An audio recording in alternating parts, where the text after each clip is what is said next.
보겠습니다. 자, 우리 교재는요, 391페이지 한번 펴보세요.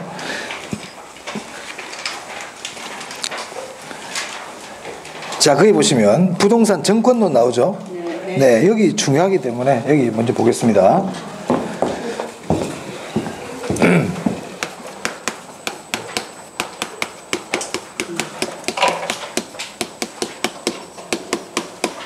자, 여기서는 먼저 저당의 유동화에 대해서 보도록 하겠습니다. 저당의 유동화. 네, 중요합니다. 거의 뭐 매년 한 문제 정도는 꼭 나옵니다. 저당 유동화. 네. 이 저당이라는 건 아까도 말씀드린 대로 부동산을 담보로 하고 대출 받는 거예요. 예를 들어서 내가 아파트를 담보로 하고 대출을 받았다. 그러니까 보통 우리가 아파트 담보대출 같은 경우는 뭐 20년 정도의 긴 기간 동안 돈을 갚아가는 거란 말이에요. 그럼 은행 입장에서는 한번 돈을 빌려주면 20년이 지나야 원금과 이자가 다 회수가 되는 거잖아요.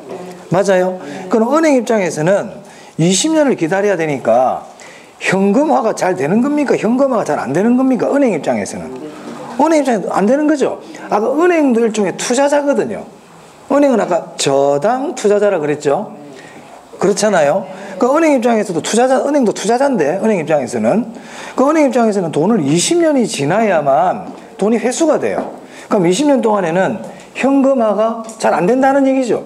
내가 10억을 빌려줬는데 10억을 받으려기 위해서는 20년을 기다린다는 얘기 아닙니까? 그죠? 현금화가 잘 안 되죠. 그걸 우리가 고정성이라고 그래요. 고정성. 현금화가 안 되는 거는 고정성. 현금화가 잘 되는 게 유동성. 이렇게 된다. 그러니까 고정성과 유동성은 반대야. 그러니까 뭐 저당의 유동화라는 거는 저당은 현금화가 잘 돼요? 안 돼요? 안 되죠. 고정성이란 말이야. 이렇게 고정성이 있는 거를 현금화가 잘 되도록 해주는 게 유동화란 말이야. 무슨 말 알겠어요? 그 저당 유동화라는 거는 현금화가 잘 안 되는 게 저당인데 이걸 현금이 잘 돌게끔 만들어주는 거를 유동화라고 부른다. 오케이? 그러면 고정성이라는 거는 장기성 자산을 얘기합니까? 단기성 자산을 얘기합니까? 고정성은 오래 기다린다고 그랬죠? 고정성은 장기성 자산이에요. 그러면 유동성이 높다는 거는 장기성일까요? 단기성일까요? 단기성이에요. 그래서 우리가 장기성 자산은 유동성이 낮아. 유동성이 낮은 거는 고정성. 단기성 자산들은 유동성이 높아. 무슨 말 알겠죠? 무슨 말이냐? 그러면 이 저당의 유동화라는 거는 장기성 자산을 단기성 자산으로 바꾸는 걸까요? 단기성 자산을 장기성 자산으로 바꾸는 걸까요? 장기성. 그렇죠. 장기성 자산을 맞습니다. 이런 것들도 시험에 나올 수가 있어요. 사실은 나올 수 있다고요. 어떻게? 말을 바꿔가지고. 그럼 저당의 유동화라는 거는 장기성 자산을 단기성 자산으로 바꿔주는 거예요. 단기성을 장기성으로 바꾸는 거다 그러면 안 됩니다. 그럼 어떻게 바꾸는 건지 지금 볼 거예요. 이제 어떻게 바꾸는 과정을 볼 건데 저당의 유동화라는 거는 장기성 자산을 단기성 자산으로 바꾸는 겁니다. 됐죠? 자 봅시다. 이제 전에 한번 우리 11월 달 했지만 한 번만 더 보도록 하겠습니다. 홍길동. 홍길동은 제가 차입자라 그랬죠. 홍길동이 울산은행에 가서 주택을 담보로 하고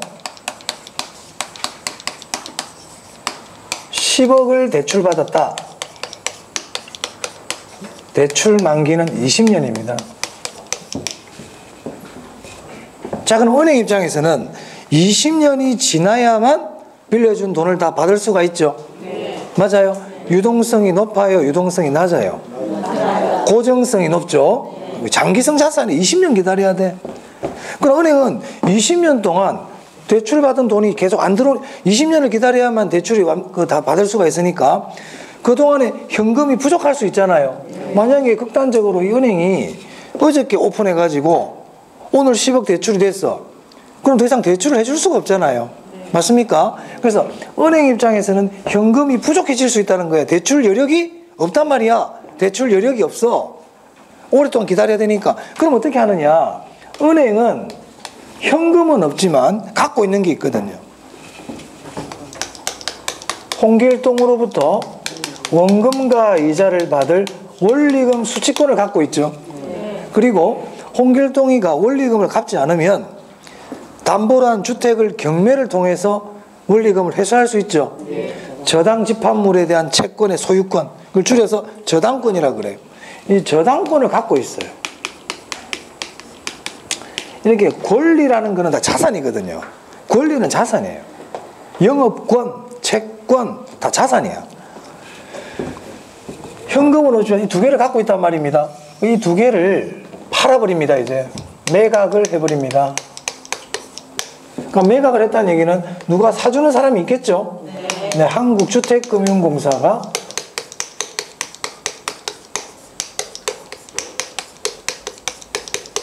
이거를 사줍니다. 그럼 사주면 이제 은행으로 뭐가 들어가요? 돈이 들어가죠. 맞아요. 그 은행 입장에서는 20년을 기다려야 되는 이제 대출 채권을 팔아버리고 현금이라는 단기성 자산으로 어떻게 된 거예요? 교체가 돼버린 거잖아요.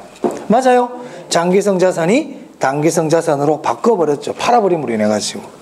그렇죠. 자, 그러면 한국주택금융공사는 자선사업한애가 아니잖아. 이거 사가지고 계속 사주기만 하면 안 될 거 아닙니까? 뭔 돈으로 사주겠어요? 말이 안 되잖아요. 그죠? 그럼 한국주택금융공사는 이걸 가지고 다른 거 이용을 한단 말이에요. 어떻게 이용을 하느냐? 한국주택금융공사는 원리금 수취권과 저당권을 근거로 해서, 이걸 우리가 보통 기초자산이다 이렇게 얘기합니다. 이거를 기초로 해서 정권을 발행합니다. 정권을 발행한다. 이때 정권을 주택담보대출 채권을 근거로 해서 발행한다고 그래서 주택저당정권이라고 그래요. 영어로는 MBS라고 그럽니다. MBS를 발행하는 거예요. 뭐를 근거로? 원리금 수취권과 저당권을 근거로 해서 MBS를 발행해요. 그럼 이제 MBS를 발행을 하면 이걸 사주는 사람들이 있겠죠. 그게 투자자예요. 투자자들이 이걸 구입해요. 투자자가 구입한다.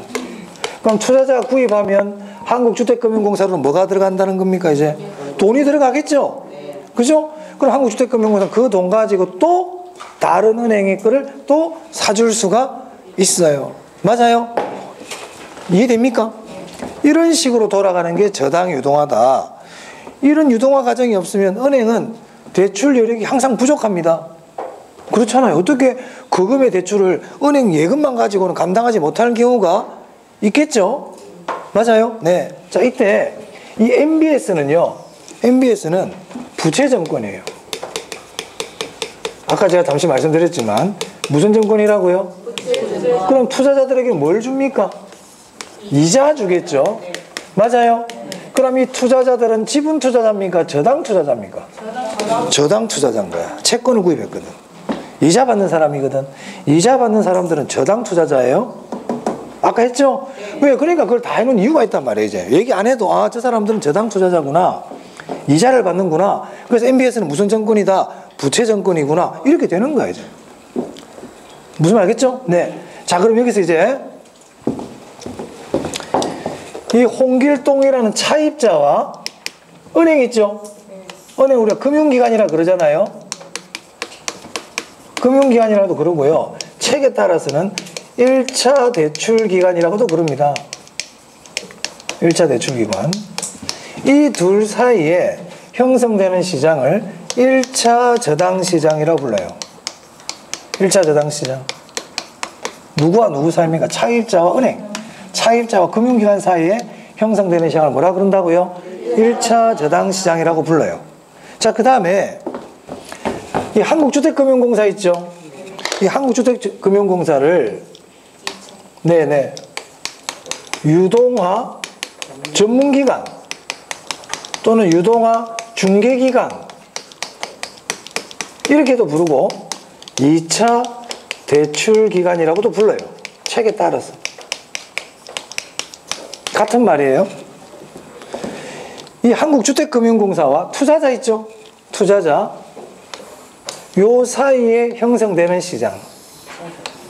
이걸 우리가 2차 저당시장이라고 부릅니다. 시험에서는 1차 저당시장과 2차 저당시장의 역할이 시험에 한 번씩 나와요. 성격, 특성, 역할. 자, 1차 저당시장은 주택 담보가 지금 형성되고 있죠. 담보가 아까 제가 저당이라 그랬잖아요. 그래서 1차 저당시장은 저당이 설정이 돼. 저당이 설정된다. 또는 저당이 형성되는 시장이에요. 2차 저당시장은 한국주택금융공사 이걸 다 사가왔잖아요. 그래서 투자자에게 정권을 발행을 통해서 발행을 해버리지 않습니까? 정권을 발행한다는 얘기는 원리금 수취권과 저당권을 투자자들에게 팔아버린다는 의미를 갖고 있어요. 그래서 2차 저당시장은 저당의 매매가 일어나는 시장이다. 사고 파는 시장 이렇게 얘기합니다. 2차 저당시장은 저당을 사고 파는 시장이에요. 1차 저당시장은 저당이 어떻게 되고요? 설정이 되고요. 그리고 1차 저당시장은 자금의 대출이 일어나는 시장이야. 자금 대출 시장이에요. 지금 대출해주고 있죠? 근데 2차 저당시장은 자, 이 투자자들은 원래 자본시장에서 주식에 투자한다든지 채권에 투자한다든지 이런 사람들이란 말이에요. 펀드에 투자한다든지 이런 자본시장에 있던 사람들이에요. 근데 이 사람들이 주택저당증권을 샀다는 얘기는 주택저당증권은 부동산과 관계되는 증권이거든. 부동산 관련 증권이란 말이에요. 그럼 이 사람들이 이 증권을 샀다는 얘기는 부동산 시장으로 자금이 들어오고 있다 이 얘기죠. 맞아요. 그래서 이 2차 저당시장을 자금 공급 시장이라 그래.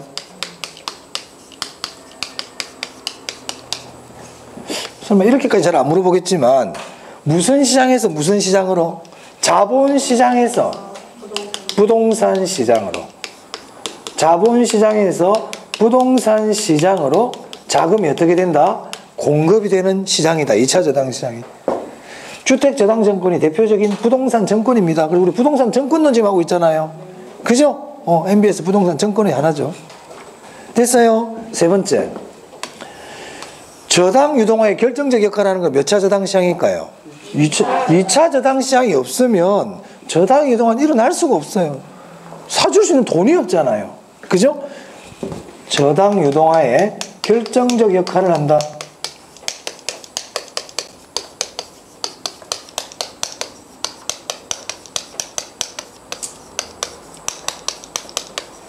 그리고 2차 저당시장은 홍길동과는 직접적인 관련이 있습니까? 없습니까? 없어요. 차입자와는 직접적인 관계가 없다. 차입자와는 무관하다. 2차 저당시장은 투자자와 관계 있는 거야. 2차 저당시장은 투자자와 관계가 있어. 1차 저당시장이 차입자와 관계 있는 시장이에요. 그죠? 1차 저당시장은 차입자, 2차 저당시장이 투자자. 막 1차 저당시장 얘기를 하고 있는데 투자자 턱 튀어나오면 어떻게 돼? 틀린 거예요. 2차 저당시장 얘기하고 있는데 갑자기 차입자가 탁 나와. 차입자와 관계가 있대. X지. 맞아요? 그렇죠. 그런 글자들이 잘 찾아야지. 저당 설정, 저당 매매, 자금 대출, 자금 공급, 저당 유동화의 결정적, 차입자와는 관계없다. 요거 기억하셔야 되겠습니다. 됐나요? 그 다음에 저당 유동화의 효과 한번 볼게요. 효과. 우리 교재는 네, 392페이지 보시면 거기 기대 효과라고 나와 있죠. 네, 그걸 참고로 해서 들으시면 되겠어요. 자, 차입자 봅시다. 홍길동 차입자. 홍길동이는 집을 사기 위해서 대출받은 거예요. 이 사람이 집 사는데 돈이 부족해가지고 아파트 주택담보대출을 받았단 말이에요. 그럼 만약에 이 저당이 유동화가 없어. 저당이 유동화가 없다는 얘기는요, 은행 입장에서는 대출 여력이 없다는 거예요. 그래서 저당이 유동화는 첫 번째 항상 나오면 은행들이 대출해줄 능력이 커지는 거구나. 대출 여력이 확대되구나. 이걸 항상 머릿속에 넣어놔야 돼. 그러면 홍길동이라든지 뭐 김철수라든지 아니면 박머식이라든지 이런 사람들이 은행에 대출 받으러 왔는데 은행에 돈이 없어요. 그럼 대출을 못 받죠? 그럼 집을 사 못 사? 집을 못 사요. 대출을 안 해주면. 지금 우리 대출 규제되니까 집 사기가 힘들지? 똑같은 거예요. 그러니까 은행이 대출을 안 해주면 집 사기가 힘들다고요. 그럼 저당 유동화가 일어나면 집 사기가 좋아지죠. 집을 구입하기가 쉬워지잖아요. 그럼 어떻게 표현하느냐? 주택 구입의 기회가 확대된다. 맞아요? 그 말은 주택의 수요가 어떻게 된다? 증가하는 거예요. 저당 유동화를 통해서 기대할 수 있는 효과입니다. 주택 수요가 증가한다. 주택 수요가 증가해요. 주택 수요가 증가하면 주택 가격은 어떻게 돼요? 오르겠죠? 주택 가격은 상승합니다. 주택 가격 상승.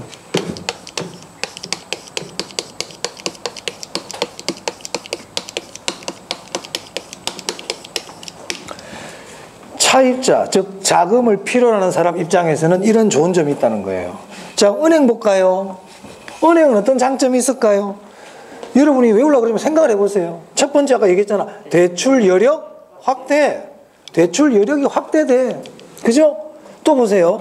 은행은 저당 유동화가 없었으면 20년을 기다려야 돼. 유동성이 높다 낮다? 유동성이 높죠? 낮죠? 유동성이 낮잖아요. 현금화가 잘 안 된다는 얘기잖아요. 그 말은 유동성 위험이 크다는 얘기죠. 맞아요? 그러면 저당 유동화가 일어나니까 은행 입장에서는 유동성 위험이 커져요? 유동성 위험이 작아져요? 작아지는 거예요. 위험이 줄어들어요? 위험이 줄어들어요. 유동성 위험이 줄어든다. 유동성 위험이 줄어든다는 얘기는 유동성은 증가한다는 겁니까? 감소한다는 겁니까? 네. 조심해야 돼요. 유동성 위험 그러면 줄어드는 거고 유동성은 어떻게 된다?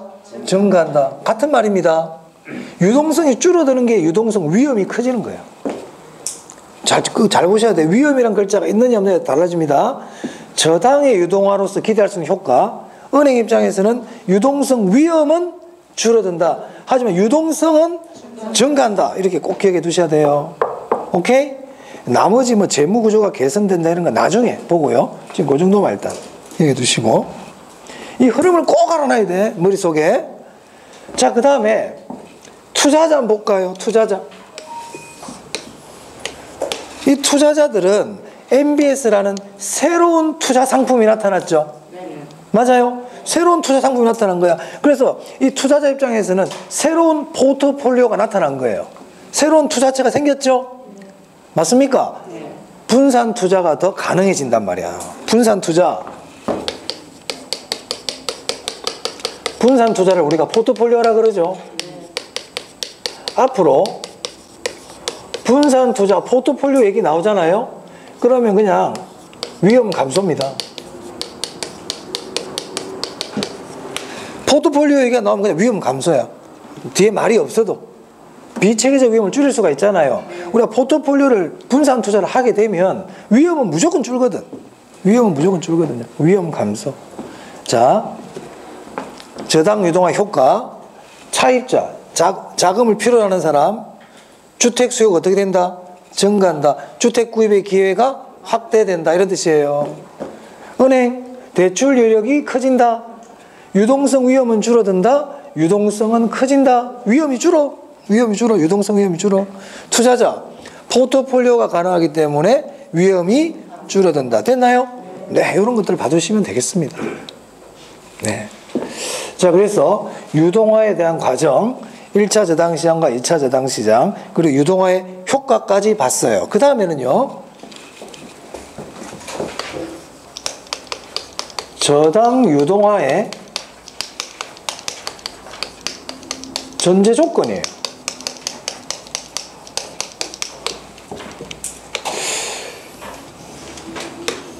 지금까지 시험에는 출제가 그렇게 된 편이 별로 없어요. 된 적이 별로 없는데 좀 봐줬으면 좋겠다. 저당 유동화 전제 조건. 자, 홍길동이 은행에서 대출 받았잖아요.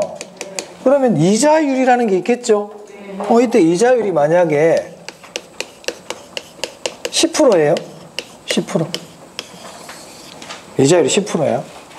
자, 한국주택금융공사가 투자자에게 MBS를 발행했다 그랬잖아요. 그럼 투자자한테 뭐 줘야 돼요? 이자 줘야 돼요. 이자. 그러면 이 이자는 무슨 돈으로 줄까요? 이걸 다 사가 왔잖아요. 다 사가 왔죠. 그 말은 얘들도 이 홍길동한테 이자 받아가지고 투자자에게 준다 이렇게 생각하면 되거든요.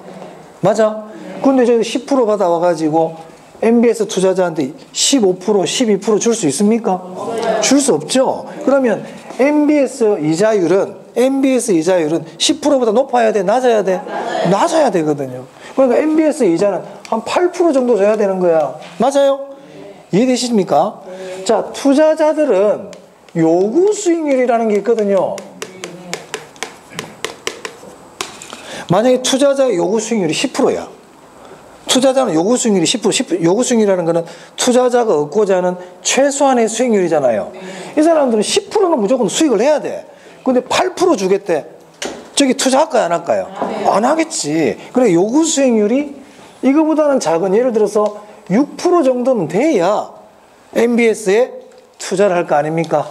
맞아요? 그렇지. 그래서 저당의 유동화가 이루어지려면 1차 저당시장, 지금 수익률이라고 그래요. 제가 나중에 적어 드릴게요. 1차 저당시장 수익률이 2차 저당시장 수익률보다 커야 되고 2차 저당시장 수익률은 투자자의 요구 수익률보다 커야 된다. 당연한 얘기입니다. 그러니까 이렇게 하면 되겠다. 그죠? 그렇죠. 그래서 저당 유동화의 전제 조건 1차 저당시장 수익률이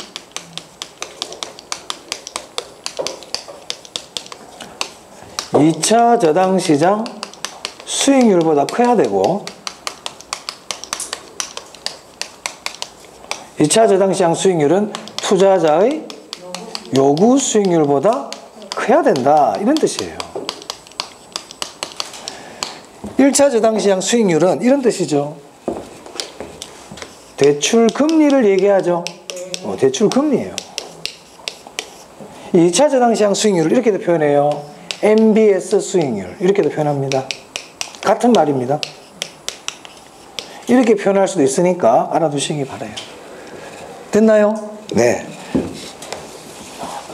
자, 요까지 봤고요. 자, 그 다음에 이제 우리가 뭘 알아야 되냐면 이게 MBS 있죠?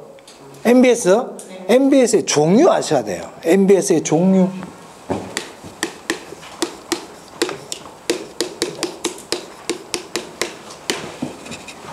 자, 이 MBS 종류는 크게 4가지가 있습니다.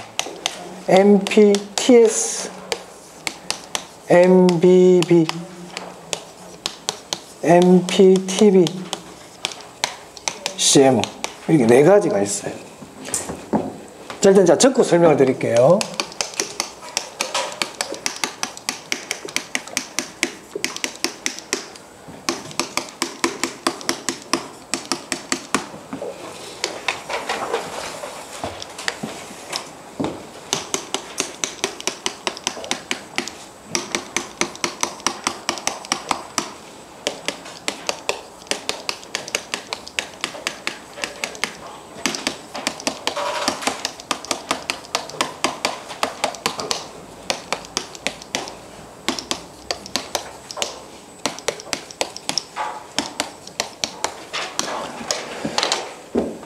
자, MPTS, MBB, MPTB, CMO가 있는데 MPTS는 뭐냐면 원리금 수취권과 저당권을 전부 다 투자자가 가지고 있는 저당증권이에요. 주택저당증권이. 무슨 말이냐면 자, MBS라는 게 이 발행할 수 있는 근거가 뭐였어? 기초자산이 원리금 수취권과 저당권이 기초자산이었다 그랬잖아요. 이 두 개를 근거로 해서 발행한단 말이에요. 근데 MPTS는 원리금 수취권과 저당권을 전부 투자자한테 다 팔아버리는 거예요. 그래서 2차 저당시장 아까 제가 뭐라고 그래? 저당의 매매라고 그랬잖아요. 그러니까 투자자한테 둘 다 팔아버려. 그럼 두 개 다 누가 다 가지고 가는 거야? 투자자가 다 가지고 가는 거야. MBB는요, 투자자한테는 하나도 안 팔아요. 발행기한이 그냥 다 갖고 있는 거예요. 이 두 개는요, 원리금 수익권은 누가 가지고 있고, 투자자, 저당권은 누가 가지고 있고, 발행기한. 자, 원리금 수취권과 저당권을 누가 가지고 있는지 이거 꼭 알아야 됩니다. 꼭 아셔야 됩니다. 시험에 일단 이걸 제일 잘 물어봐요. 누가 무엇을 갖고 있는지 제일 잘 물어봐. 자, 그 다음 원리금 수취권을 투자자가 가지고 있다는 의미를 알아야 돼요. 원리금 수취권을 투자자가 갖고 있다. 저 원리금 수취권이 뭡니까? 원리금이라는 거는 홍길동이 원금과 이자 원리금이죠. 근데 그 원리금 수취권을 누가 가지고 있다? 투자자가 갖고 있다는 거예요. 투자자가. 그러면 얘들은 중간에 받아가지고 토스해주는 역할만 하는 거야. 맞아요? 이체해준다고 그래요. 이체. 그냥 중간에서 받아가지고 주는 역할만 해. 그러면 홍길동이가 원리금을 안 갚아. 원리금을 안 갚아. 이자를 안 내. 원금 이자를 안 갚아. 그러면 투자자한테 수익이 난다, 안 난다? 안 난다는 거예요. 네? 자, 그리고 홍길동이가 빨리 갚아버려. 만기 20년 전에 한 5년 지났는데 갚아버려요. 그걸 조기 상환이라 그래. 그럼 조기 상환해버려도 투자자들은 더 이상 수익이 들어와요, 안 들어와요? 안 들어오죠. 맞아요? 그래서 이 원리금 수취권은 조기 상환 위험과 관계 있어. 뭐와 관계 있다고요? 조기 상환 위험과 관계 있어요. 자, 저당권은 뭡니까? 저당권이라는 거는 홍길동이가 돈 안 갚아. 아예. 그러면은 담보로 한 주택을 경매 등을 통해서 추심을 해야 될 거 아니에요. 그걸 할 수 있는 권리를 갖고 있는 걸 뭐라 그런다? 저당권이라 그런단 말이야. 그럼 이 저당권은 뭐와 관계 있느냐? 채무 불이행 위험과 관계 있어요.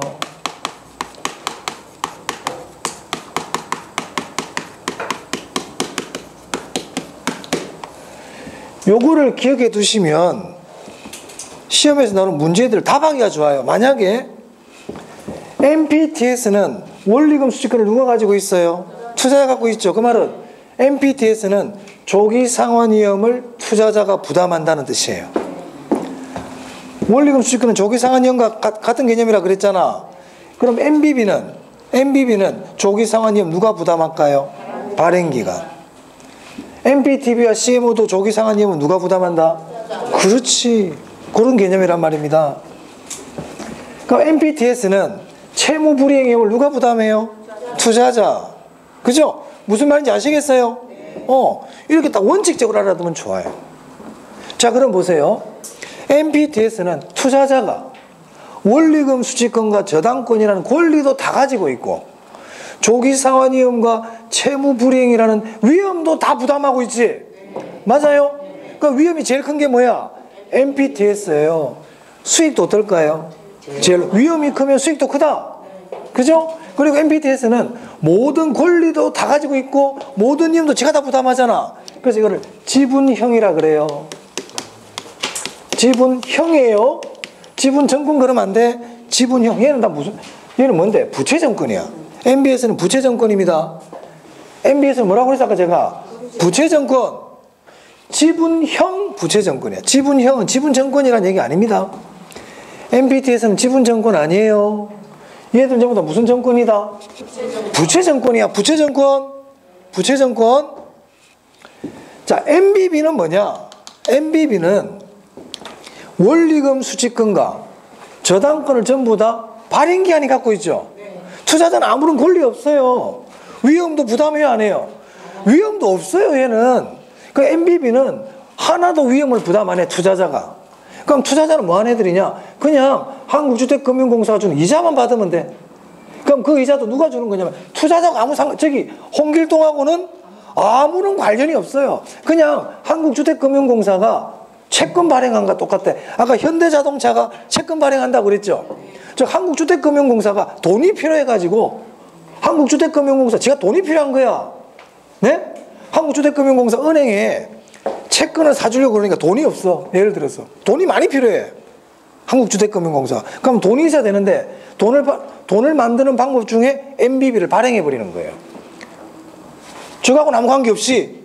예를 들어 무슨 말 알겠어요? 그럼 MBB를 산 사람들은 홍길동이가 돈을 갚든 안 갚든 제가 아무 상관없이 그냥 한국주택금융공사에 주는 이자 그냥 받으면 돼요. 그 만기 되면 원금 받고.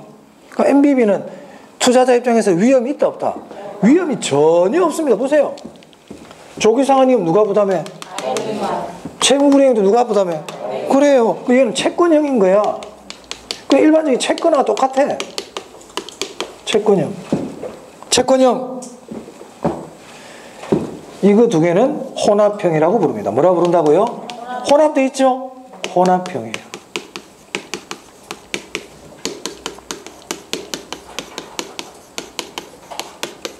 이렇게 된다 이 말입니다. 여기까지 이해됩니까? 네. 자, 그 다음에. 자, 요거는 이제 이해가 됐으면 질문해 볼게요. 자, 이 MPTS는 홍길동이가 은행에 내는 원리금이 그대로 온단 말이야, 투자자한테. 아까 이체된다고 그랬죠? 토스만 해준단 말이야, 토스만. 그러면 MPTS는 현금 흐름이 연결되는 겁니까? 단절되는 겁니까? 저 현금이 그대로 연결되는 겁니까? 중간에 성격이 바뀌는 겁니까? 연결되면 그 돈이라니까? 뭐 극단적으로 홍길동이가 지가 내는 돈에다 동그란 빨간 색깔로 별표를 해놨잖아. 그 돈이 오는 거다 이렇게 생각하라고요. 진짜 그 돈이 오는 건 아니겠지만 현금 흐름이 어떻게 된다? 현금 흐름 연결. 근데 MBB는 홍길동이 저하고는 아무 관계 없어. 그냥 한국주택금융공사 그냥 별도로 이자 주는 거야. 현금 흐름 연결이다, 현금 흐름 단절이다. 단절인 거예요. 현금 흐름 연결, 현금 흐름 단절. 맞아요? 그러면 MPTS 투자자는 1차 저당 시장에 홍길동 차입자의 원리금 지불에 의존하고 있습니까? 그래요. 원리금 의존하는 거야. 의존하는 거라니까. MBB는 차입자가 돈 갖고 안 갖고 의존하는 게 아니다. 무관해, 쟤하고는. 표현은 어떻게 할지는 모르겠어, 시험에서. 하지만 의미를 아시라고요. 현금 흐름 연결, 저기에 의존. MBB는 현금 흐름 단절, 의존하지 않는다, 투자자는. 됐습니까? 됐죠? 자, 그 다음에 저기 홍길동이가 조기 상환을 하잖아요. 조기 상환을 콜이라 그래요. 조기 상환을 뭐라 부른다고요? 콜. 자, 홍길동이가 조기 상환을 했어. 그럼 조기 상환을 하면 투자자가 조기 상환 위험을 부담하는 경우가 있고 부담하지 않는 경우가 있겠죠. 그러면 투자자가 조기 상환 위험을 부담하는 경우는 뭡니까? MPTS, MBB, MBB는 아니고 MPTB, CMO 이 세 개는 조기 상환 위험을 투자자가 부담하고 있죠. 원리금 수취권을 투자자가 가지고 있다는 얘기는 조기 상환 위험을 부담한다는 뜻이거든, 이게. 맞아요? 콜이 들어왔어요, 콜. 조기 상환이 들어왔다고. 근데 이때 MPTS, MPTB, CMO의 경우는 콜이 들어오면 누가 위험을 부담해야 돼? 투자자가 부담해야 되죠. 이 경우에는 조기 상환 위험을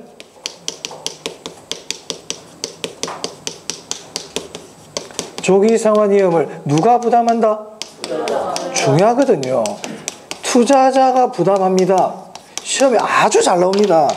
투자자가 부담해요. 누가 부담한다고? 투자자가. 그럼 투자자가 부담한다는 건 위험을 부담한다는 얘기지. 그럼 콜이 방어가 돼, 안 돼? 콜이 방어가 안 돼. 콜이 들어오면 내가 위험을 부담해야 된다는 얘기는 콜에 대한 방어가 안 된다 이 얘기잖아요. 그래서 이걸 이렇게 표현합니다. 콜 방어가 불가능하다.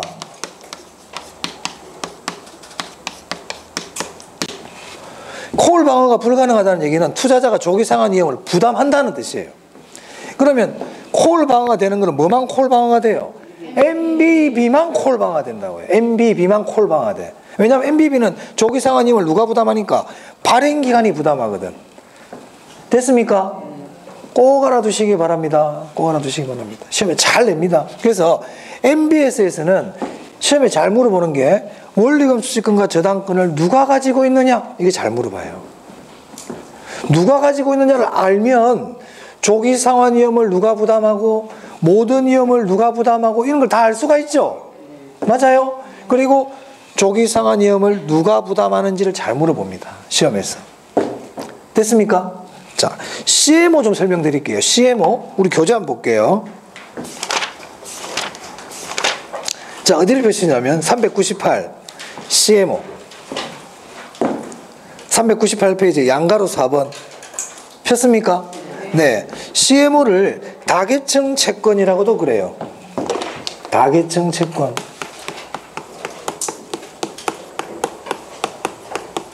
제가 체크해드리는 것만 봅니다. 자, CMO. 자, 동그라미 1번 볼게요. 누가 무엇을 갖고 있는지는 제가 설명드렸죠? CMO 원리금 수익은 누가 가지고 있어요? 투자자. 저당권은요? 발행기가. 그래서 이건 혼합형이다. 맞아? 자, 그건 아까 말씀드렸고, 그 밑에 보시면 셋째 줄에 우리나라에서 대부분, 우리나라에서 제일 많이 발행합니다. 우리나라에서 가장 많이 발행하는 게 뭐라고요? CMO예요. CMO. 자, 그리고 그 동그라미 1번 앞에다가 다양한 이런만 적어두세요. 다양한. 앞으로 CMO 나오면 다양한이라는 말이 꼭 나옵니다. 다양한 말이 나오면 CMO야. 무슨 말이냐? 자, 거기 동그라미 5번 한번 볼게요. 동그라미 5번. 자, 읽어보겠습니다. 주택 5번 별표하세요. 주택 저당 채권의 총 발행액을 몇 개의 그룹으로 배분한 후 이 그룹을 트렌치를 한다. CMO는 어떻게 하는 거냐면요. 자, 은행으로부터 이걸 샀죠? 원리금수 저당권을 샀잖아요. 이걸 사가지고 상품을 몇 개로 쪼개요. 그래서 다계층이라고 그런단 말이에요. 쪼갠다면 어떻게 쪼개느냐? 만기와 이자율을 다르게끔 제품을 여러 개로 쪼개. 우리나라 사람들 워낙 이게 메뉴가 다양한 걸 좋아하니까, 우리나라 사람들은 뭐, 다양한 걸 좋아하잖아요. 식당 가면 된장찌개도 뭐 카레 된장찌개, 무슨 된장찌개, 그냥 된장찌개도 아니고, 노랗다도 아니고, 노르스름하다, 누리끼리하다. 우리나라 사람들은 그만큼 표현이 굉장히 발달한 민족이거든. 그 말은 머리가 좋다는 거예요. 그래서 우리 민족 머리가 좋아. 어찌됐든, 우리나라 사람들은 구색이 많이 갖춰진 걸 좋아하거든요. 그래서 CMO는 하나의 사가온 걸 가지고 쪼개서 파는 거야. 뭐하고 뭐가 다르게? 만기와 이자율이 다르게. 그래서 그 밑에 보시면 5번에 그대로 만기가 다름으로 돼 있죠. 이자율이 같다고 그래서 상이하다고 그랬어요. 상이하다. 그래서 이거 한마디로 얘기하면 다양한 만기, 다양한 이자율 이렇게 표현하는 거예요. 그래서 앞으로 다양한 말이 나오잖아요. 그럼 그건 뭐라고요? CMO예요. CMO는 만약에 여기서 고정금리로 대출이었잖아요. 이게 고정금리였죠. 근데 CMO는 변동금리로도 대출할 수 있단 말이에요. 예를 들어서 금리 자체를 똑같이 할 필요도 없이 다양하게 할 수 있다고요. 상이한 다양한 이자율입니다. CMO가 나왔는데 이자율이 고정되어 있다, 이자율이 동일하다 그러면 된다 안 된다? 안 돼요. 그래서 트렌치, 이자와 만기가 상이하다, 다양하다 이런 말이 나오면 무슨 정권을 설명한 거다? CMO입니다. CMO. 우리나라에서 가장 많이 발행한다. 됐어요? 자, 그 다음에 이 CMO는 아까 트렌치라는 게 있다고 그랬잖아요. 순서가 있어요. 순서가 1번부터 5번까지 이렇게 트렌치가 있으면 1번 애가 먼저 원금과 이자를 받고 나면 그 다음에 2번 애가 받아요. 우리 개 타는 것처럼. 무슨 말겠어요? 그래서 3번이 받고 4번이 받고 맨 마지막 5번까지 간단 말이야. 이 맨 마지막 순번을 뭐라 그러냐면 Z 트렌치라 그래요. 우리 알파벳에서 맨 마지막이 Z잖아요. 그래서 맨 마지막 트렌치, 맨 마지막 순서를 뭐라 부른다? Z 트렌치라 부르거든. 그럼 Z 트렌치는 앞에 아들이 받아갈 때까지는 아무도 안 받아요. 근데 만약에 앞에 애들 다 받고 갔는데 뒤에 있던 애가 갑자기 조기 상환을 해버려.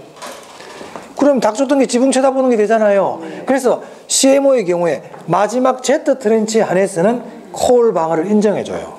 무슨 말겠어요? 그래서 그 밑에 이렇게 되어 있습니다. 맨 마지막에 CMO의 경우 장기 투자자들, 오래 기다린 사람들 있죠? 장기 투자자들은 원하는 콜 방어를 실현시킬 수 있다. 그럼 이렇게 정리하면 됩니다. CMO 원칙적으로는 콜 방어가 된다 안 된다? 안 돼. 원칙적으로는 안 돼. 하지만 장기 투자자들은 콜 방어를 실현할 수 있다. 이렇게 표현하시면 되겠습니다. 됐나요? 오케이. 됐어요. 자, 그래서 제가 이제 부탁드리고 싶은 얘기는 이제 3월 달에도 제가 이걸 하긴 하거든요. 하긴 하는데 그때는 제가 이렇게 길게 이렇게 설명드릴 수가 없어요. 그래서 여러분 1, 2월 달 복습 과정에서 이 흐름은 꼭 좀 알아두세요. 그때는 제가 이렇게 딱 테두리만 딱 적을 거예요. 그리고 다른 것도 해야 되거든. 제가 말씀드린 것도 다른 것도 해야 할 게 있으니까. 무슨 말인지 알겠습니까? 그럼 뭐 하라는 얘기입니까, 제가? 복습을 꼭 좀 해주세요. 복습을. 네. 지금 뭐 우리가 공부할 수 있는 지금 그 체계적 위험 때문에 피할 수가 없죠. 이 피할 체계적 위험 때문에는 좀 위험에 겪고 있지만 여러분들은 그래도 열심히 학원에 잘 나와서 공부 열심히 하시니까 참 보기 좋습니다. 어찌됐든 상황은 안 좋지만 복습은 꾸준히 하셔야 됩니다. 그래요. 자, 그래서 부동산 정권론 저당의 유동화까지 봤어요. 자, 이제 401페이지 한번 보세요. 401페이지 보시면 부동산 금융의 동원 방법, 즉 자금을 조달하는 방법, 그거에 공부하는 거예요. 아까 우리 앞에서 지분금융, 부채금융 있었죠? 자, 지분금융에 보면 아까 그 종류에 뭐가 있었냐면 신디케이터, 조인트 벤처 이런 게 있었거든. 그죠? 이건 지금 나중에 할게요. 별로 안 중요해요. 신디케이터하고 조인트 벤처는 무슨 금융이다? 지분금융이다. 그 정도만 일단 기억합니다. 근데 그 밑에 프로젝트 파이낸싱 보이세요? 네, 여기는 좀 지금 제가 하겠습니다. 프로젝트 파이낸싱. 지금은 부동산 정권론 조금 전에 했고요. 부동산 정권론 대표적인 게 뭐였어요? 저당의 유동화 했습니다. 저당 유동화. 자, 이제 자금 조달 방법.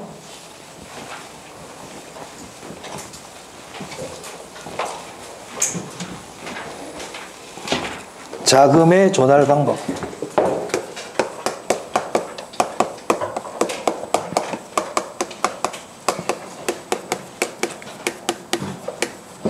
이 자금의 조달 방법에는 뭐 신디케이트도 있고 조인트 벤처도 있고 프로젝트 파이낸싱도 있고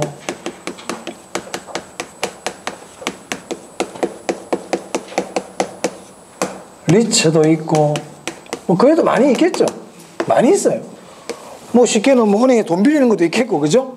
채권을 발행하는 것도 있겠고 많이 있단 말이에요. 그 중에서 대표적으로 한 4개 정도를 보겠다는 거예요. 근데 신디케이트와 조인트 벤처는 일단 무슨 금융이다? 얘는 지분금융이에요. 지분금융. 이 정도 기억하시면 돼요. 지금도 이 2개 하겠다는 겁니다. 프로젝트 파이낸싱하고 리츠 하겠다. 전부 다 뭐 하는 거다? 자금을 조달하는 방법이다.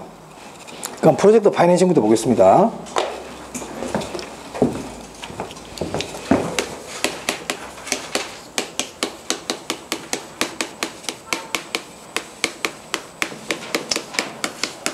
이 파이낸싱이라는 게 뭐 영어로 자금 조달 이런 뜻이거든. 파이낸싱이. 네. 일단 프로젝트 파이낸싱은 대규모 장기 개발인 경우에 자금 조달 방법이에요. 대규모 장기성 개발 있죠. 한마디로 규모가 큰 공사할 때 자금을 조달을 해요. 하는 방법이야. 그럼 이 프로젝트 파이낸싱은 지금 여러분 이제 들을 때 일반 기업의 은행에서 대출 받는 거 있죠? 일반 기업 대출하고의 차이점을 좀 알려고 하는 게 좋아요. 일반 기업 대출은 차이점이 있거든.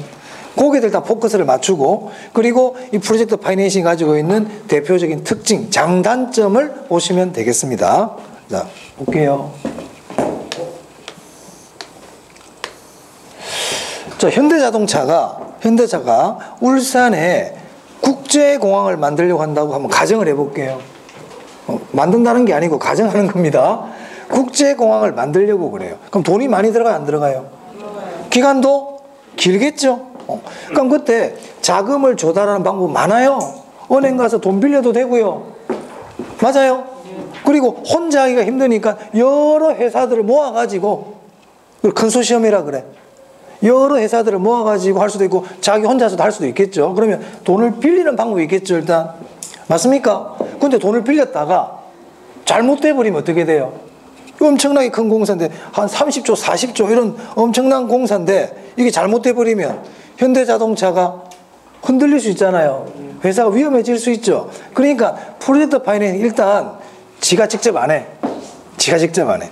그래서 아까 현대차를 사업주라고 불러요. 스폰서. 자기가 직접 안 하고 출자를 해가지고 새끼회사를 만드는 거야. 새끼회사. 프로젝트 회사를 만들어요. 그럼 이 프로젝트 회사는 지금 뭐 만들려고, 뭐 하기 위한 회사입니까? 공항 만들려고. 맞아요? 공항이라는 프로젝트를 완수하기 위해서 잠시 만든 회사야. 그러면 이 공항이라는 프로젝트가 끝나면 어떻게 될까요? 해체돼 버리겠지. 맞아? 특수한 목적 때문에 설립된 회사입니까? 네. 이 회사를 특수법인, 특수목적법인 이렇게 부릅니다. 특수법인, 특수목적법인 이렇게 불러요. 영어로는 SPC 이렇게 표현합니다. Special Purpose Company 약자예요. 특수목적법인. 목적이 달성되면 해산해버린다. 오케이? 그럼 이 특수목적법인은 굳이 직원하고 사무실하고 집기하고 이런 걸 둘 필요가 실제로 누가 다 할까? 얘가 다 하겠지. 근데 지가 위험하니까 하나를 중간에 끼워가지고 하겠다는 거죠. 맞아요? 그러면 실체가 있는 경우도 있겠지만 실체가 없이 이름뿐인 경우도 많아요. 맞아요? 그런 경우를 명목회사라 그래. 명목회사인 경우가 대부분이야. 실체가 있어도 되지만 명목회사, 페이퍼 컴퍼니, 서류상 회사라는 겁니다. 서류상 회사. 됐죠? 나중에 또 말씀드릴 기회가 있겠지만 앞으로 여러분들 명목상 회사라는 게 나오잖아요. 세금 감면 혜택이 있다. 이렇게 기억해 두세요. 명목상 회사는 법인세 감면 혜택이 있어요. 명목회사는 법인세 감면 혜택이 있어요. 그럼 만약에 프로젝트 회사는 일정한 조건을 갖추면 법인세 감면 혜택이 있다. 맞아요? 틀려요? 맞아요. 재작년이니까 시험 문제였죠. 명목회사는 법인세 감면 혜택이 있어요. 항상 기억해 두세요. 리치 가면 또 나와 얘기가. 그래서 명목상 회사는 일정한 조건을 일단 갖춰야 돼. 일정한 조건을 갖추면 법인세 감면 혜택이 있다. 그럼 이제 프로젝트와 관계되는 일은 전부 다 누가 합니까? 얘가 하는 거야. 프로젝트 수행은 누가 한다? 프로젝트 회사가 하는 거예요. 회사가. 그래서 프로젝트 회사가 자금도 조달하고 시공사도 선정하고 이런 걸 다 지가 다 해요. 누구 이름으로 한다는 거야? 프로젝트 회사 이름으로 한단 말이야. 무슨 말 하겠어요? 사업주가 전면에 나타나는 게 아니고 모든 일을 누구 이름으로 한다? 프로젝트 회사 이름으로 한다고. 뭐 바지 사장 비슷한 이런 개념. 알겠어요? 프로젝트 회사 이름으로 한다고. 그럼 왜 이렇게 한다고? 자, 이게 잘못됐을 때 사업주에게 책임을 물을 수가 있다 없다? 없다는 거예요. 무슨 말 하겠어요? 그래서 사업주와 프로젝트 회사 간에는 법적으로 신용적으로 관계가 있다 없다? 없어요. 절연관계라고 불러요. 이 둘은 법적으로는 아무 관계 없다고. 별개야, 별개. 내부적으로는 관계가 있을까 없을까? 있지. 이 프로젝트가 잘 되면 누가 좋아? 사업주가 좋아요. 사업주가 출자했다니까. 사업주가. 근데 잘못됐을 때를 대비하는 거야. 잘못됐을 때. 됐어요? 그럼 질문해 볼게. 사업주가 망했어. 사업주가 망해도 프로젝트는 계속 진행될까? 프로젝트가 수도할까? 별개라고 그랬잖아. 사업주가 망해도 프로젝트는 어떻게 된다? 제가 별개라 그랬죠? 둘은 별개야. 자, 프로젝트가 망했어. 프로젝트가 망해도 사업주는 책임을 진다 안 진다? 안 진다. 별개라고. 아시겠죠? 얘가 잘못해도 프로젝트는 진행되는 겁니다. 원칙적으로. 됐죠? 오케이. 일단 성격은 알았습니까? 어떤 건지? 자, 그 다음.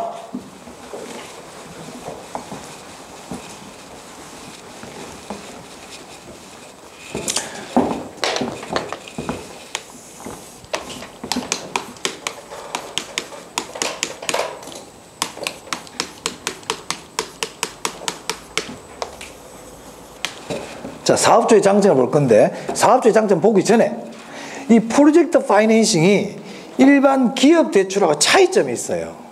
차이점. 자, 프로젝트 파이낸싱이 아니고 일반적으로 기업이 대출을 받으러 가잖아요. 은행에 돈 빌리러 가잖아요. 그럼 기업은 담보를 요구해요, 안 요구해요? 요구하거든요. 물적 담보를 요구해요. 그런데 이 프로젝트 파이낸싱은 물적 담보를 요구하지 않습니다.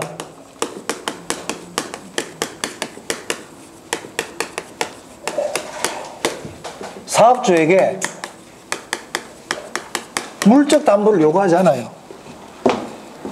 그럼 뭘 믿고 돈을 주느냐? 물적 담보를 요구하지 않고 뭘 믿고 주느냐면, 그렇죠. 프로젝트의 사업의 수익성을 담보로 하는 거야.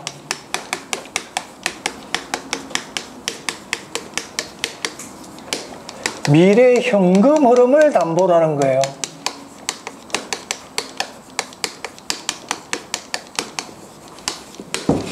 그래서 첫 번째 사업주의 장점은 사업주에게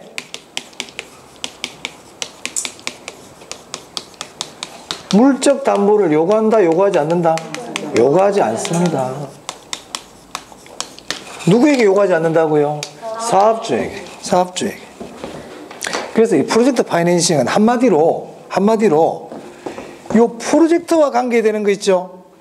여기서 관계되는 현금 흐름과 여기서 발생하는 자산까지만 담보가 되지, 얘쪽으로는 담보를 요구하지 않는다는 거예요. 사업주에게는 물적 담보도 필요 없고요, 신용도 필요 없어요. 그러니까 프로젝트 파이낸싱은 이 프로젝트와 관계되는 한정된 현금 흐름과 프로젝트와 관계된 한정된 자산만 담보를 할 수 있어요. 무슨 말이냐?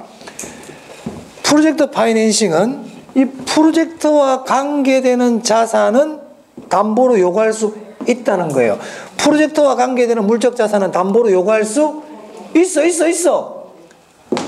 중요한 말이 뭔데? 이거와 관계되는 데는 담보를 요구할 수가 있다고요. 누구한테 못 한다고? 사업주에게 못 한다고요. 이쪽에는 요구할 수 있는 게 없어요. 얘한테는 요구할 수 있는 게 없다고. 요구는 전부 누구한테 한다? 이쪽에. 프로젝트 관련 현금 흐름, 또는 프로젝트와 관계되는 자산, 여기에는 물적 담보도 요구할 수 있다는 겁니다. 아시겠어요? 사업주에게 안 하는 거야. 사업주에게. 사업주는 좋은 거야. 사업주의 장점이라고. 두 번, 2번. 자, 프로젝트가 잘못되면 은행은 사업주에게 돈을 갚아라고 요구할 수 있다, 없다? 없어요. 누구에게? 사업주에게 돈 갚아라고 할 수 없어요. 그걸 소구라고 그래. 소구를 할 수 없다? 비소구 금융이란 말이야. 소구할 수 없다. 소송으로 구할 수 없다. 근데 이게 이제 문제가 커지다 보니까 요즘은 제한적으로 일부는 소구할 수 있어요. 어찌됐든 소구 금융 그러면 된다, 안 된다? 안 됩니다. 사업주에게 소구할 수는 없어요. 비소구 또는 제한적 소구예요. 세 번째, 프로젝트 회사가 은행 가서 돈을 빌렸잖아요. 그럼 사업주의 장부에 나타날까, 안 나타날까? 안 나타나. 별개라 그랬지 내가. 별개예요. 사업주의 장부에 나타나지 않는다. 장부 외적인 금융이다. 부외금융 이렇게 부릅니다. 부외금융.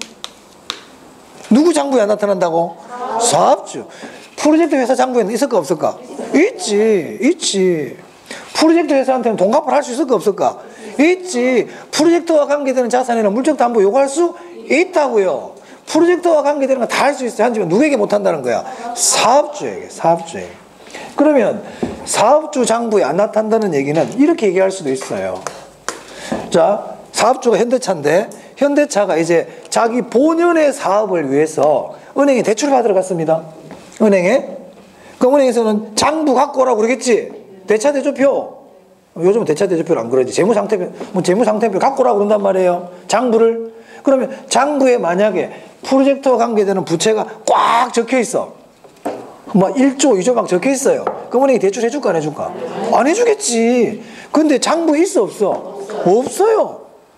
실제로는 현대차가 하고 있는 사업인데도 장부에 없지? 이게 부외금융이라 그런단 말이야. 그럼 이 말은 현대차 사업주 입장에서는 채무 수용 능력이 어떻게 돼요? 커지죠. 채무 수용 능력이 높아져요. 누구의? 사업주의 채무 수용 능력이 높아집니다. 이해됩니까? 네, 요 세 개는 아주 기본이에요. 이 세 개는 기본이다. 자, 프로젝트 파이낸싱 정의하면 이렇습니다. 일단 프로젝트 파이낸싱은 수익성을 담보로 해서 자금을 조달하는 거다. 그래서 사업주에게는 물적 담보를 요구하지 않는다. 그리고 사업주와 프로젝트 회사는 법적으로 신용적으로 관계가 없다. 둘은 절연관계다. 절연관계. 그래서 사업주 입장에서는 이러한 장점이 있다는 거예요. 아시겠죠?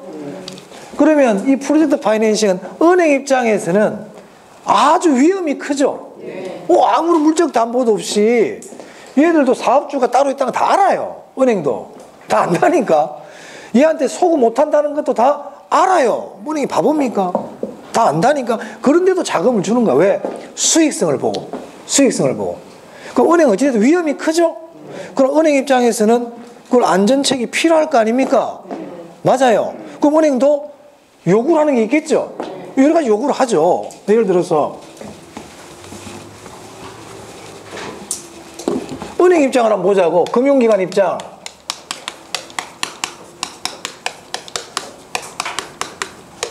첫 번째, 여러 가지 안전장치를 마련하려고 그럽니다. 그래서 이 프로젝트 파이낸싱 프로젝트는 대규모 공사라 그랬잖아요. 그래 이해관계자들이 작을까요? 많을까요?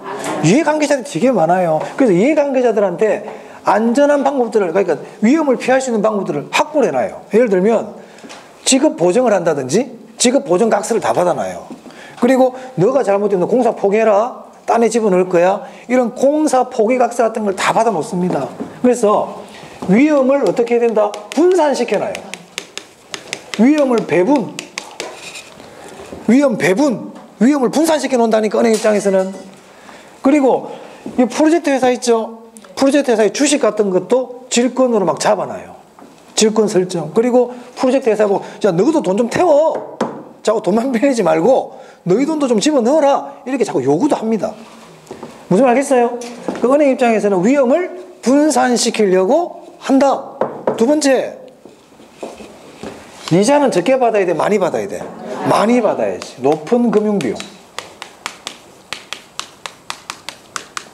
그러니까 높은 금융비용은 저기 프로젝트 회사 입장에서는 단점이죠. 아주 은행 입장에서는 수익이 될 수 있단 말이야. 그래서 이 프로젝트 파이낸싱은 성공만 하면 금융기관은 높은 수익을 낼 수가 있어요. 높은 금융비용. 세 번째.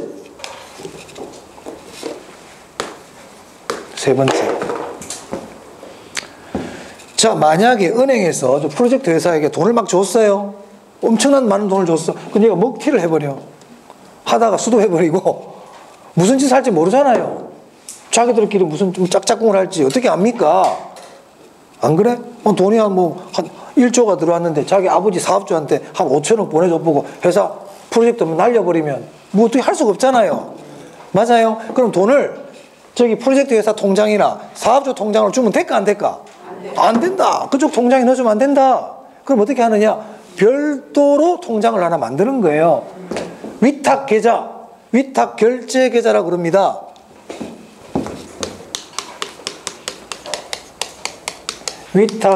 위탁결제계좌를 통해서 자금을 집행해요. 이때 이 위탁결제계좌를 우리가 뭐라 부르냐면 에스크로우 계정이라 불러요. 이 에스크로우 계정은 우리 실생활에서도 많이 씁니다. 여러분 뭐 G마켓, 11번가, 뭐 옥션 이런 데서 물건 사죠? 물건 살 때 그 판매자 여러분 알아요? 몰라요? 뭐 믿고 산대? G마켓을 믿는 거죠. 맞습니까? 옥션을 믿는 거잖아요. 그럼 내가 G마켓에서 물건을 사가지고 30만 원 카드를 끊었어.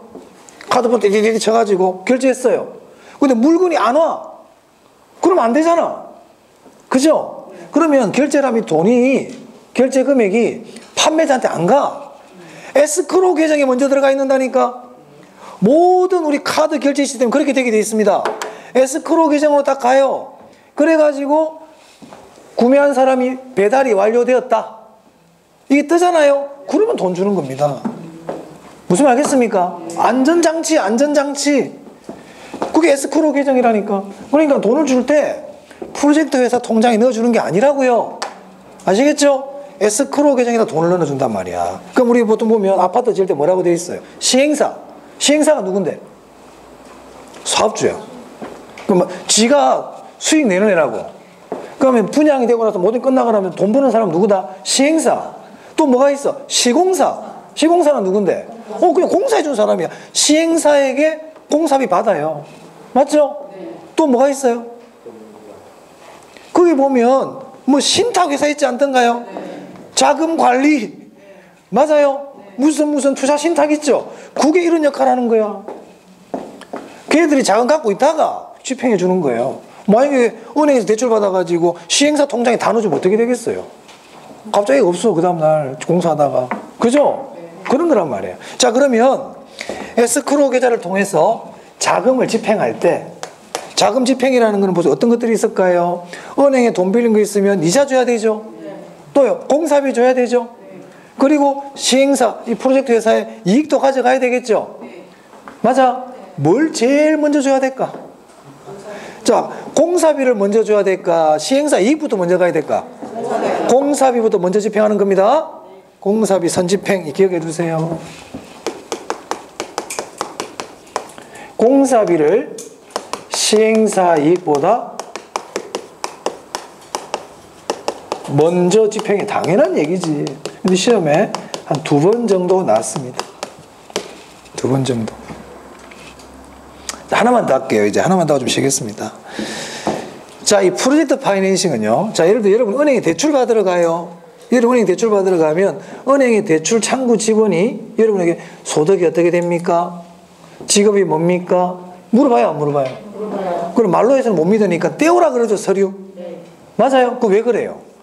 대출기관 창구 직원은 이 돈 빌려온 사람인데 잘 알아, 몰라? 몰라. 정보의 비대칭인 거야.